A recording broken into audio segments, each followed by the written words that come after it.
India की number 1 choice Bharat matrimony. और Israel में अमेरिका के राजदूत के एक बयान ने अरब देशों में अमेरिका की एंट्री बैन करवा दी।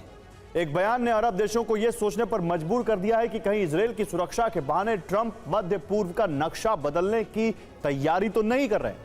अरब देशों को डर है कि अगर अमेरिका और इजराइल का अगला निशाना ईरान बना और ईरान कमजोर हुआ तो मध्य पूर्व का शक्ति संतुलन हमेशा के लिए बदल जाएगा। इसी डर से ओआईसी, अरब लीग और जीसीसी जैसे मुस्लिम देशों के संगठन खुलकर अमेरिका के विरोध में उतर गए। असर इतना बड़ा हुआ है कि अरब की जिस जमीन पर बहरीन, कुवैत, कतर, यूएई जैसे देशों में अमेरिका के कम से कम 8 स्थायी सैन्य बेस और कम से कम 12 अस्थायी सैन्य ठिकाने हैं, वहां से अमेरिका को ईरान की तरफ एक ड्रोन तक उड़ाने की अनुमति नहीं मिल रही। आज का इजराइल 22,000 वर्ग किलोमीटर का देश है, लेकिन ग्रेटर इजराइल को लेकर बाइबल में जो अवधारणा है वो नील नदी से फुरात तक के 20 लाख वर्ग किलोमीटर को समेट लेती है। इसीलिए अब सिर्फ अरब देश नहीं बल्कि दुनिया भर के मुस्लिम राष्ट्र सक्रिय हो गए। 3 बड़े संगठन एक साथ सामने आए हैं। इस्लामिक सहयोग संगठन यानी ओआईसी, अरब लीग यानी एलएएस और गल्फ कॉरपोरेशन काउंसिल यानी जीसीसी। इन तीनों ने अमेरिकी बयान की कड़ी निंदा करते हुए साफ कहा है कि अरब क्षेत्रों पर किसी भी प्रकार का इजरायली नियंत्रण स्वीकार नहीं किया जाएगा। अरब देशों को फिर एक बार इजराइल और मध्य पूर्व का नक्शा बदलने की आशंका है, क्योंकि ऐसा अब तक कई बार हो चुका है। सबसे पहले 1917 का नक्शा देखिए, तब इजराइल नाम का कोई देश नहीं था। पूरा इलाका ब्रिटिश शासन के अधीन फिलिस्तीन कहलाता था। फिलिस्तीन के बीच बस कुछ यहूदी बस्तियां थीं। 1947 में संयुक्त राष्ट्र ने जमीन को 2 हिस्सों में बांटने का प्रस्ताव रखा, 45% अरब राज्य और 55% यहूदी राज्य, और यरूशलेम को अंतर्राष्ट्रीय शहर बनाने की योजना बनी।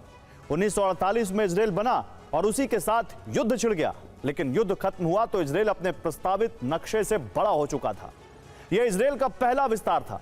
इसके बाद 1967 में 6 दिन की जंग हुई और इस युद्ध के बाद मध्य पूर्व का नक्शा बदल गया। गाजा, वेस्ट बैंक, पूर्वी यरूशलेम, गोलान हाइट्स और सिनाई पर इजराइल का कब्जा हो गया।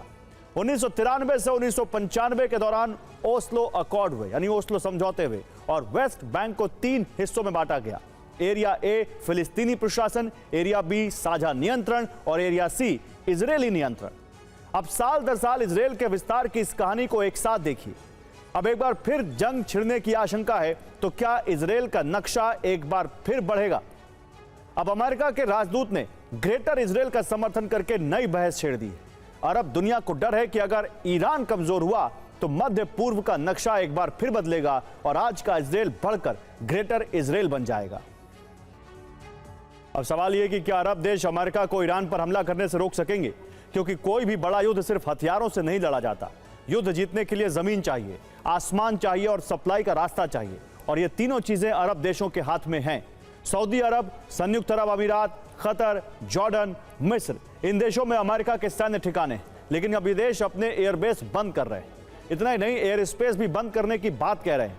युद्ध छिड़ा तो यहां से सैन्य लॉजिस्टिक्स की सप्लाई भी बंद की जा सकती है और अमेरिका पर ज्यादा दबाव बनाने के लिए तेल सहयोग भी सीमित किया जा सकता है। ग्रेटर इजराइल की बहस के बीच 3 बड़े संगठन एक साथ सक्रिय हुए। इस्लामिक सहयोग संगठन में 57 देश हैं, अरब लीग यानी लैस में 22 देश हैं और खाड़ी सुरक्षा गठबंधन यानी जीसीसी में 6 खाड़ी देश हैं। इन संगठनों का संदेश साफ है कि अरब की सरहद उनकी रेड लाइन है और अगर मध्य पूर्व का नक्शा बदलने की कोशिश हुई तो जवाब भी सामूहिक होगा। इंडिया की नंबर 1 चॉइस भारत मैट्रिमनी।